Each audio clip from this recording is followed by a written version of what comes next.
સ્વામિનારાયણ. ચકલાને સમાધિ. તર ગામની પાદરમાં ધર્મદેવનું ખેતર હતું. એક વખત ધર્મદેવ કહે, ઘનશ્યામ, આપણા ખેતરમાં ડાંગ પાકીને તૈયાર થઈ ગઈ છે. ચકલા આપણો પાક બગાડી જાય છે.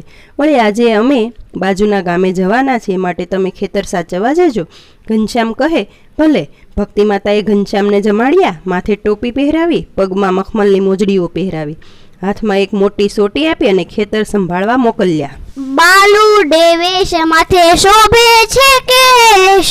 એવા બાળ પ્રભુ હાથમાં લાંબી સોટી લઈને ઉપડ્યા ખેતર. જઈને જોયું તો અનેક પ્રકારના પંખીઓ અને ઘણા બધા ચકલા ડુંડા ઉપર બેસીને દાણા ચણે.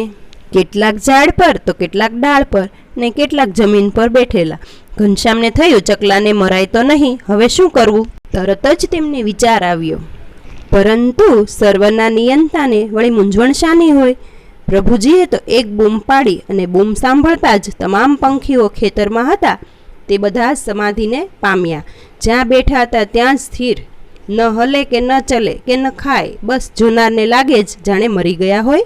ચકલાઓને સમાધિ થઈ એટલે ઘનશ્યામ તો બાજુમાં માધવરામ શુક્લનું ખેતર હતું, ત્યાં ચાલ્યા ગયા.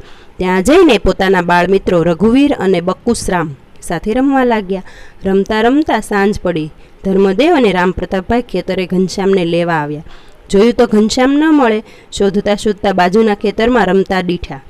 ધર્મદેવે તેમને બોલાવ્યા અને કહ્યું, તમને શું કહ્યું હતું? તમને તો ખેતર સાચવવા મોકલ્યા હતા ને? ઘનશ્યામ કહે, ચાલો આપણે જોઈએ. પોતાના ખેતરની અંદર જઈને જોયું તો કેટલાક ચકલા જમીન પર પડેલા ને કેટલાક ઝાડ પર સ્થિર, કેટલાકને મોઢામાં દાણો પણ જેમનો તેમ. ધર્મદેવને આશ્ચર્ય થયું, આટલા બધા ચકલા આપણા ખેતરમાં મરી તો નહીં ગયા હોય ને? ધર્મદેવ અને રામપ્રતાપભાઈ તો આ જોઈ નવાઈ પામી ગયા. ઘનશ્યામે ફરીથી સાદ પાડ્યો. ફર કરતા બધા ચકલા ઉડી ગયા. તેમને મનમાં થયું કે ઘનશ્યામ તો સર્વોપરી ભગવાન જ છે, જરૂર આ તેમનું જ કામ છે, બધાના નાડી પ્રાણ તેમના જ હાથમાં છે. એમ વિચારતા વિચારતા ઘનશ્યામને લઈ તેઓ ઘેર ગયા.